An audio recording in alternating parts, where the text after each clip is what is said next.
পরিচয় দিত মুহাম্মদুর রাসূলুল্লাহর উম্মত, আর আদর্শ অনুসরণ করত পশ্চিমা কালচার।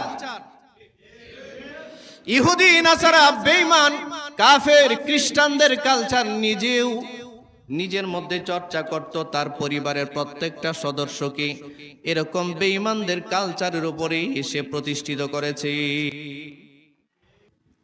আল্লাহ রাব্বুল আলামিন বলেন, অবশ্যই তোমাদের জন্য রয়েছে ফি রাসূলিল্লাহ, রাসূলের মাঝে, রাসূল বলতে মুহাম্মদুর রাসূলুল্লাহ সাল্লাল্লাহু আলাইহি ওয়াসাল্লামের মাঝে কি রয়েছে?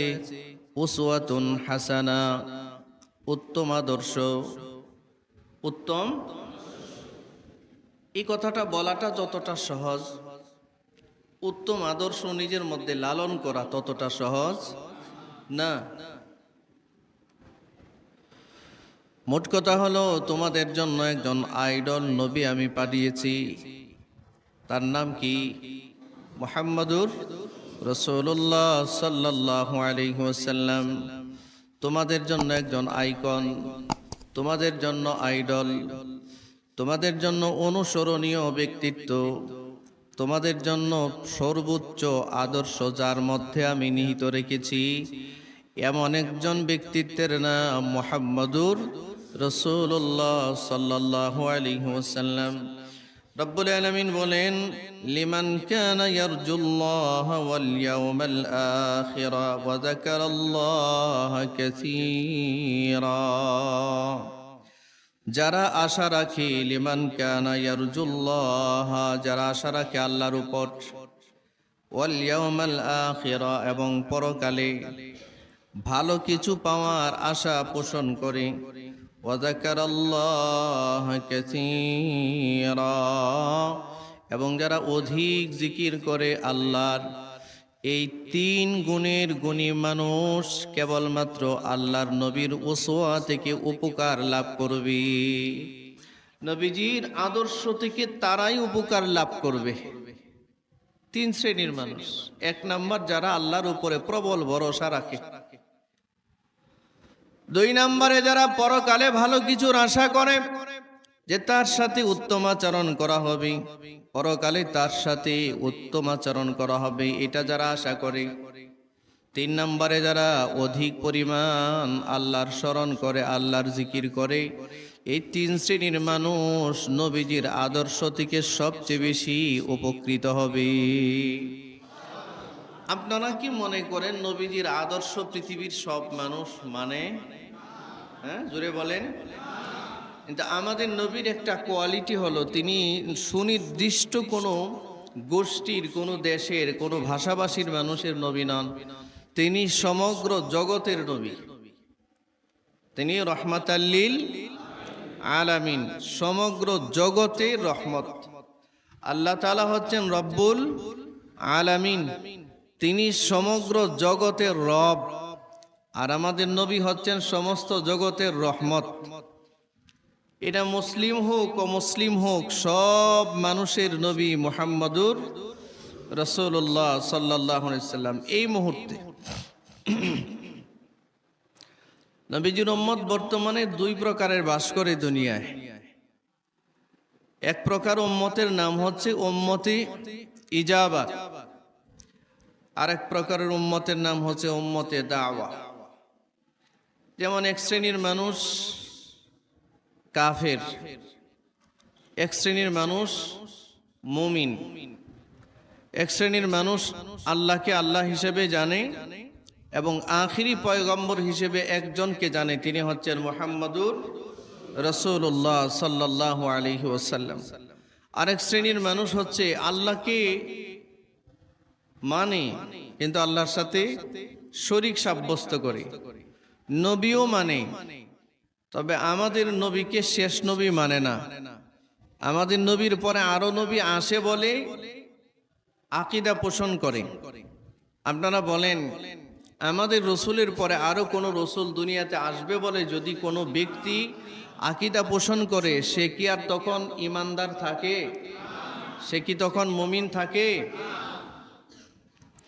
আল্লাহ রাব্বুল আলামিন বলেন, মা কানা মুহাম্মাদুন আবা আহাদিম মির রিজালিকুম ওয়ালাকিন রাসূলুল্লাহ ওয়া খাতামান নাবিয়্যিন। রাব্বুল আলামিন বলেন, মুহাম্মদ সাল্লাল্লাহু আলাইহি ওয়াসাল্লাম তোমাদের কারো বাবা নয়। মুহাম্মদ সাল্লাল্লাহু আলাইহি সাল্লাম একজন নবী এবং তিনি শেষ নবী, শেষ। হাদিসের মধ্যে আল্লাহ রাসূল বলেন, আনা খাতামুন নবিয়্যিন লা নাবিয়্যা বাদি, আমি শেষ নবী, আমার পরে আর কোন নবী আসার দরজা খোলা নাই। শেষ নবী কে? সবাই একটু জোরে বলেন তো, একটু মজবুতির সহিত সবাই মুখ খুলে বলেন, শেষ নবী কে? তো নবীজির পরে, মুহাম্মদুর রাসূলুল্লাহর পরে পৃথিবীতে আর কোন নবী আসার কোন ব্যবস্থা আছে? কোরআন মাজিদে আল্লাহ বলেছেন ওয়া খাতামান নাবিয়্যিন, তিনি শেষ নবী, এবং হাদিস শরীফে রাসূল বলেছেন আমি শেষ নবী। তাহলে এই কথার উপরে আর কোনো ব্যাখ্যা বিশ্লেষণ চলবে? চলে না। কিন্তু অত্যন্ত দুর্ভাগ্যের ব্যাপার, দুঃখের ব্যাপার, এক শ্রেণীর মুসলমান বের হয়েছে, এরা নিজেদেরকে আহমদী জামাত বলে পরিচয় দান করে। আমরা আমাদের দেশীয় ভাষায় এদেরকে কাদিয়ানি বলি। কাদিয়ানি কি বলি? জোরে বলেন, কাদিয়ানি মুসলমান। জোরে বলেন, কি নাম এদের? কাদিয়ানি। এরা দাবি করে এরা মুসলমান, কিন্তু এরা বিশ্বাস করে যে মুহাম্মদুর রাসূলুল্লাহ নবী ঠিক আছে, কিন্তু তিনি শেষ নবী নন। আসতে বললেন যে নাউজুবিল্লাহ, আর একটু জোরে বলবেন না নাউজুবিল্লাহ। মুহাম্মদুর রাসূলুল্লাহ শেষ নবী নন, এটা বিশ্বাস করে ওরা। এবং এরা বলে যে মুহাম্মদুর রাসূলুল্লাহ অবশ্যই একজন নবী, কিন্তু তারপরে নবী আসার ধারাবাহিকতা খোলা আছে। তার ওই ধারাবাহিকতায় মির্জা গোলাম আহমদ কাদিয়ানী একজন নবী। আপনারা কি কথা বিশ্বাস করেন? যদি কোনো মুসলমান বিশ্বাস করে যে মুহাম্মদুর রাসূলুল্লাহর পরে কোনো নবী পৃথিবীতে আসবেন, তাহলে তার কি ঈমান থাকবে? সে কি হবে? জুড়ে বলেন, কি হবে? উত্তরাঞ্চলে যান, পঞ্চগড়ে যান, দিনাজপুরে যান, কুড়িগ্রামে যান, এই সমস্ত অঞ্চলে হাজার হাজার নিরীহ অজ্ঞ মুসলমানদেরকে টাকা পয়সার লোভ দেখিয়ে, বিভিন্ন কিছুর লোভ দেখিয়ে এই কাদিয়ানি গ্রুপটা হাজার হাজার তাওহীদবাদী মুসলমানদেরকে কাদিয়ানি বানাচ্ছে। হাজার হাজার। সবচেয়ে দুঃখের বিষয় হলো কাদিয়ানি বানানোটা সহজ হচ্ছে কেন জানেন? শুধু কাদিয়ানি নয়, খ্রিস্টান মিশনারিগুলো সেখানে কাজ করছে। অসংখ্য মুসলমান পরিবারগুলো কি তারা সেখানে খ্রিস্টান বানাচ্ছে। মুসলমানদের মুরুকে ধর্মীয় কিতাব রচনা করে মুসলমানদের সামনে দিচ্ছে। আর মুসলমান তো তার নবী সম্পর্কে, নবী তো দূরের কথা, তার ধর্ম সম্পর্কে বেসিক যে নলেজটা, এটা কিন্তু মুসলমানদের কাছে নাই। ম্যাক্সিমাম মুসলমানের কাছে নাই। ম্যাক্সিমাম মুসলমানের কাছে নাই। এই দুর্বলতার সুযোগ নিয়ে মুসলমানদেরকে বিভ্রান্ত করে মুসলমানদেরকে আপনার কাদিয়ানি বানাচ্ছে, কখনো কখনো খ্রিস্টান বানাচ্ছে। বাংলাদেশে এই কাজটা চলতেছে। ওইদিকে পার্বত্য চট্টগ্রাম, ওইদিকে পার্বত্য অঞ্চল, আমাদের বাংলাদেশের উত্তরাঞ্চল, এই সমস্ত অঞ্চলে এই কাজটা খুব চলতেছে। মুসলমান জানে না, তার নবীকে চিনে না, তার নবীর পরিচয় জানে না। মুসলমানরা যতটুক রবি ঠাকুররে চিনে, বাংলাদেশের মুসলমানরা যতটুক রবীন্দ্রনাথ ঠাকুররে চিনে, এর 100 ভাগের 10 ভাগ তার নবীকে চিনে না। ঠিক, এটা আপনারা বললেও ঠিক, না বললেও ঠিক। এটা জোরে সুরে বলেন, ঠিক কিনা? বাংলাদেশের মুসলমানরা যতটুক ঈশ্বরচন্দ্র বিদ্যাসাগরকে চিনে, ততটুক 100 ভাগের 10 ভাগ তার নবী মুহাম্মদুর রাসূলুল্লাহকে চিনে না। বাংলাদেশের মুসলমান যতটুক বঙ্গবন্ধুরে চিনে, বঙ্গবন্ধু শেখ মুজিবুর রহমানকে চিনে। এদেশের মুসলমান 100 ভাগের 10 ভাগ এতটুক তার নবীকে চিনে না। বাংলাদেশের মুসলমান প্রেসিডেন্ট জিয়াউর রহমানকে যতটুক চিনে, এর 100 ভাগের 10 ভাগ তার নবীকে চিনে না। কথা ঠিক কিনা জোরে বলেন? চিনে না। আমরা কোনো বড় অনুষ্ঠানে গেলে বা এখানেও যদি জিজ্ঞাসা করি, আজকে আপনারা মন খারাপ করবেন না যদি আপনাদেরকে বলি আপনারা আপনাদের নবীকে চিনেন, আপনারা উত্তর কি দিবেন বলেন? চিনেন। ঠিক আছে কিনা? নবীকে চিনেন? আলহামদুলিল্লাহ। এই যে জুমায় যারা আসছেন অধিকাংশই মোটামুটি নবীকে চেনার আলামত আপনার মধ্যে আছে। কিন্তু এলাকার সর্বসাধারণ, আপনারা কি মনে করেন এলাকার সব মানুষ জুমায় চলে আসছে? না না, আসে নাই। এলাকার একদম আওয়াম জনতা, যেটা সর্বসাধারণকে একত্রিত করে যদি জিজ্ঞাসা করা হয় আপনারা কি আপনাদের নবীকে চিনেন, উত্তর কিন্তু দিবে চিনি। যে এক ওয়াক্ত নামাজ পড়ে না সেও বলে নবীরে চিনি। কথা বলেন না কেন? যে ব্যক্তি জুমার নামাজটাও পড়ে না সেও বলবে নবীকে চিনি।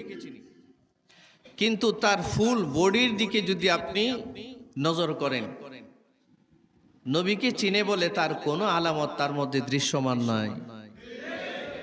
এবার ঠিক এর আওয়াজটা যে আসতে দিলেন, একটু জোরে বলেন। সে দাবি করে সে নবীকে চিনে, কিন্তু তার বডির মধ্যে নবীকে চিনবার যে আলামত এটা নাই। তো কি চিনেন আপনি নবীকে? আপনি তো ধোঁকাবাজি করছেন। আপনি নবীকে চিনেন, সকাল বিকাল ক্লিন শেভ করেন। আপনি ক্লিন শেভ বুঝেন? বুঝেন না মনে হয়? একদম সফান সফা কুল্লু খালাস।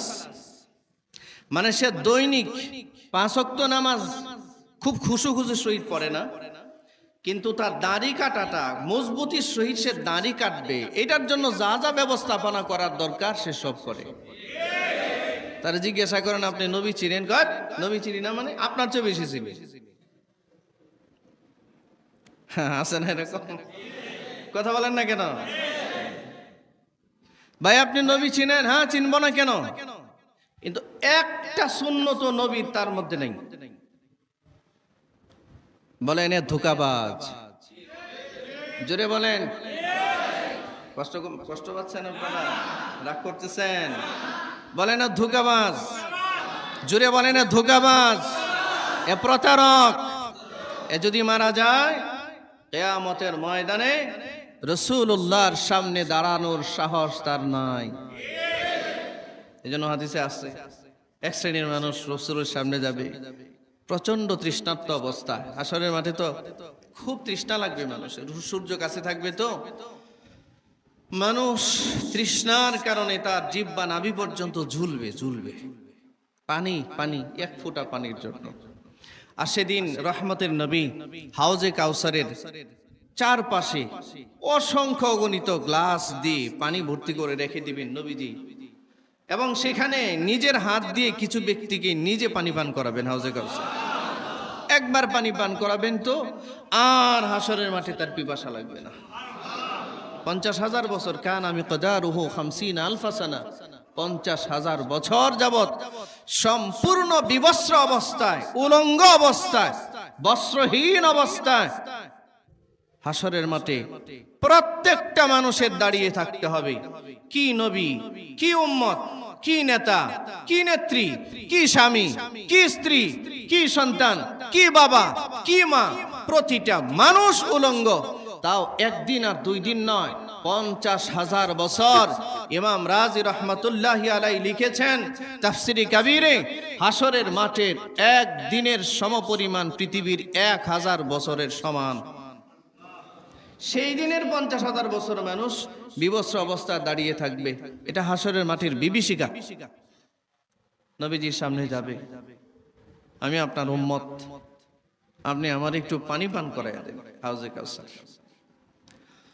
হাদিসের মধ্যে আসছে আল্লাহ রাসূল সাল্লাল্লাহু আলাইহি ওয়াসাল্লাম উম্মতের জন্য পেরেশান থাকবেন। একটা হচ্ছে হাউজে কাউসারের অসংখ্য চারদিকে অসংখ্য গ্লাস সাজায় রাখবেন, নবীজি উম্মত আসবে আর পানি পান করবে, এবং নির্বাচিত কিছু উম্মত থাকবে, নবীজি নিজের হাতে তাদেরকে পানি পান করায়া দিবেন। এক শ্রেণীর ধোঁকাবাজ যাবে নবীজির সামনে, আল্লাহর হাবিব তাদেরকে চিনতে পারবেন এরা নবীর উম্মত। একদম হাউজে কাউসারের কাছাকাছি, নবীজিরও খুব কাছাকাছি। একদম কাছাকাছি যাওয়ার সাথে সাথে ফেরেশতারা মাঝখানে একটা হিজাব দিয়ে দিবে, পর্দা দিয়ে দিবে, অর্থাৎ নবী থেকে উম্মতকে আলাদা করে ফেলবে। আল্লাহ রাসূল ফেরেশতাকে লক্ষ্য করে বলবেন, কি ব্যাপার, আমার উম্মত তৃষ্ণার্ত অবস্থায় আমার দিকে আসতেছে, তুমি এখানে পর্দা ফেলে দিয়েছে কেন? ফেরেশতা জবাব দিয়া বলবে, ইয়া রাসূলুল্লাহ, যদিও বা এই লোকটা আপনার উম্মত, কিন্তু এর ধোঁকাবাজ। আপনি জানেন না, আপনি দুনিয়া থেকে চলে আসবার পরে আপনার দ্বীনকে সে কিভাবে বিকৃত করেছিল, আপনার দ্বীনকে, আপনার সুন্নতকে, আপনার আদর্শকে, আপনার মডেলকে সে কিভাবে লাঞ্ছিত করেছে আপনার জানা নাই। পরিচয় দিত মুহাম্মদুর রাসূলুল্লাহর উম্মত, আর আদর্শ অনুসরণ করত পশ্চিমা কালচার। ইহুদি নাসারা বেঈমান কাফের খ্রিস্টানদের কালচার নিজেও নিজের মধ্যে চর্চা করত, তার পরিবারের প্রত্যেকটা সদস্যকে এরকম বেঈমানদের কালচারের উপরে এসে প্রতিষ্ঠিত করেছে। আপনার দ্বীনের নামে নতুন নতুন জিনিস বিদআত হিসেবে দুনিয়াতে আবিষ্কার করেছে এরা আপনার হাউজে কাউসারের পানি পান করবার অধিকার রাখে না। আল্লাহ রাসূল সাল্লাল্লাহু আলাইহি ওয়াসাল্লাম এই সংবাদ শুনবার পরে বলবেন, সুহকান সুহকান লিমান গায়্যারা বাদি, এ বদবক্ত, দূর হ আমার এখান থেকে, আমি তোর মুখ আর দেখতে চাই না। যার কথার কাজের মিল নাই তারে মুনাফিক বলা হয়, ঠিক কিনা জোরে বলেন। নবীজি দূর দূর করে রাসূলের হাউজে কাউসার থেকে এই বদবক্তকে দূর করে দিবেন। আল্লাহ না করুন এই বদবক্তদের কাতারে যেন আল্লাহ আমাদের নাম না উঠায়। বলেন এক কথা যে নবীরে চিনেন, আর নবীরে চিনবার কোনো আলামত আপনার মধ্যে বিদ্যমান নাই, কিভাবে বলেন এই কথা? ঘরের মধ্যে প্র্যাকটিস করেন ইহুদিদের কালচার, জীবনে প্র্যাকটিস করেন বেঈমানদের কালচার, অর্থনীতিতে প্র্যাকটিস করেন পশ্চিমাদের কালচার, রাষ্ট্রনীতিতে একটা রাষ্ট্রের দিকে তাকায় দিতেন, রাষ্ট্রনীতিতে মুসলমানরা কালচার ফলো করে বেঈমানদের। কেন মুসলমানদের রাষ্ট্রনীতি নাই? আপনারা বলেন না কেন? মুহাম্মাদের রাষ্ট্রনীতি নাই? মুহাম্মদুর রাসূলুল্লাহ সাল্লাল্লাহু আলাইহি ওয়াসাল্লাম রাষ্ট্র পরিচালনা করেন নাই? তো রাষ্ট্রনীতি ছিল না, অর্থনীতি ছিল না? আমাদের দেশে দেখবেন তথাকথিত কিছু বেয়াদব আছে, এই বেয়াদব গুলো বলে, এই ধর্মকে রাজনীতিতে টানবেন না, বলে কি বলে না, ধর্মকে রাজনীতিতে টানবেন না, এই কথা বলে। কোন মুসলমান যদি এই কথা বুঝে শুনে বলে যে ধর্মকে রাজনীতিতে টানবেন না, এর সাথে সাথে কাফের হয়ে যাবে, ও সাথে সাথে বেঈমান হয়ে যাবে। 1000 বার হজ করলে ও বেঈমান ও কাফের।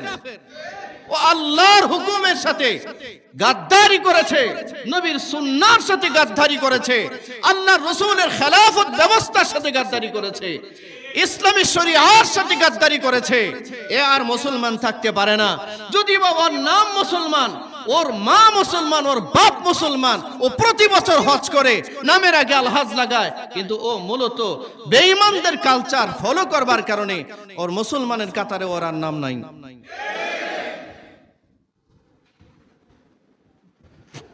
মুসলমানদের কাতারে ওর নাম নাই। কোন মানুষ যদি বলে আমি মুহাম্মদুর রাসূলুল্লাহকে চিনি, তাহলে ওর বডির মধ্যে মুহাম্মদুর রাসূলুল্লাহর কিছু আলামত থাকা লাগবে, ওর পরিবারে মুহাম্মদুর রাসূলুল্লাহর কিছু আলামত থাকতে হবে, ওর ব্যক্তি জীবনে মুহাম্মদুর রাসূলুল্লাহর কিছু আলামত থাকতে হবে। জুড়ে বলেন ঠিক কিনা? তার পারিবারিক জীবনে মুহাম্মদুর রাসূলুল্লাহর সুন্নাহ বিদ্যমান থাকতে হবে। যদি কোনো মুসলমান বলে আমি নবীকে চিনি, আমি নবীর উম্মত, নবীর সিরাত সম্পর্কে তার কিছু না কিছু জানা থাকতে হবে এবং এটা প্র্যাকটিক্যালি তার মধ্যে প্র্যাকটিস থাকতে হবে। তার পরিবেশ, তার ব্যক্তি জীবনে, তার পারিবারিক জীবনে, তার অর্থনৈতিক জীবনে, তার রাষ্ট্রীয় জীবনে, তার শিক্ষানীতির জীবনে এটা বাস্তবায়ন থাকতে হবে। আর নতুবা শুধু দাবি করার দ্বারা নবীর উম্মত হওয়া যায় না। দাবি করার দ্বারাই শুধু কেবলমাত্র মুসলমান হওয়া যায় না, ঠিক কিনা? জোরে বলেন, এটা যায় না। সম্মানিত হাজিরিন, আশ্চর্যের সাথে আমরা লক্ষ্য করছি, আশ্চর্যের সাথে বাংলাদেশে 18 কোটি মানুষের মধ্যে আপনি যদি 15 কোটি মানুষ মুসলমান ধরেন, এই 15 কোটি মানুষকে যদি জিজ্ঞাসা করেন আপনি আপনার নবী ছিলেন, কয় কোটি মানুষ যে নবী চেনে, এই উত্তরে আমরা হতাশ হওয়া ছাড়া আর কিছু নাই আমাদের। কথা বলেন না কেন? হতাশ হতাশ। নবীর চর্চা হয় না, নেতার চর্চা হয়। নবীর নাম সারা দিনে একবারও নেয় না। নেতার নাম নিতে নিতে বেহুশ হইয়া স্ট্রোক করে মরে যায়। নেতার নামে স্লোগান দিতে দিতে স্ট্রোক করে মরে গেছে। কথা বলে না। নেতার নামে মিছিল করতে করতে, চিৎকার করতে করতে স্ট্রোক করে মরে গেছে। আচ্ছা, এই দুরাচার, এই পাপিষ্ঠ রাসূলুল্লাহর সামনে হাসরের মাঠে দাঁড়াবার কোন সুযোগ তার আছে? কোন ব্যবস্থা আছে? মারা গেছে, মৃত লাশটাকে মুসলমানদের সামনে হাজির করা হয়েছে, মুসলমানরা তার জানাজা পড়েছে। একদম নবীর সুন্নতের কোনো বালাই তার মধ্যে নাই। অথচ তারে যখন কবরে রাখে কি পড়ে? বলে বিসমিল্লাহি ওয়া আলা মিল্লাতি। আরে বিসমিল্লাহি ওয়া আলা মিল্লাতি রাসূলুল্লাহ মানে কি? মানে রাসূলের মিল্লাতের উপরে তারে রাখছে। রাসূলের মিল্লাতের উপরে, ধর্মের উপরে, নবীজির ধর্মের উপরে তারে রাখছে। ধর্মের বালাইও তার মধ্যে নাই, সে কবরে মুনকার নাকির আসছে, মুখের কাপড় উল্টায় দেখি এটা কি রে, এর মধ্যে তো মিল্লাতে রাসূলুল্লাহর কিছু নাই। এর মধ্যে যা আছে সব মিল্লাতে শয়তান, এর মধ্যে যা আছে সব মিল্লাতে খ্রিস্টান, এর মধ্যে যা আছে সব মিল্লাতে ইহুদি। তে মিল্লাতে রাসূলুল্লাহ বললো কেন? এটি সবটি মিলে ধোঁকাবাজ, যে নবীর সুন্নাত চর্চা করে না, যে মনে করে দাঁড়িয়ে রাখলে আমি অপমানিত হব সমাজে, যে মনে করে দাঁড়িয়ে রাখলে আমার চাকরিটা থাকবে না, যে মনে করে দাঁড়িয়ে রাখলে আমাকে চাচা বলবে, কাকা বলবে, যে মনে করে নবীর সুন্নতকে প্র্যাকটিস করলে আমি আমার মর্যাদা হারাবো, চাকরি হারাবো, এই নরাধম রাসূলের সামনে দাঁড়াবার কোনো যোগ্যতা রাখে না।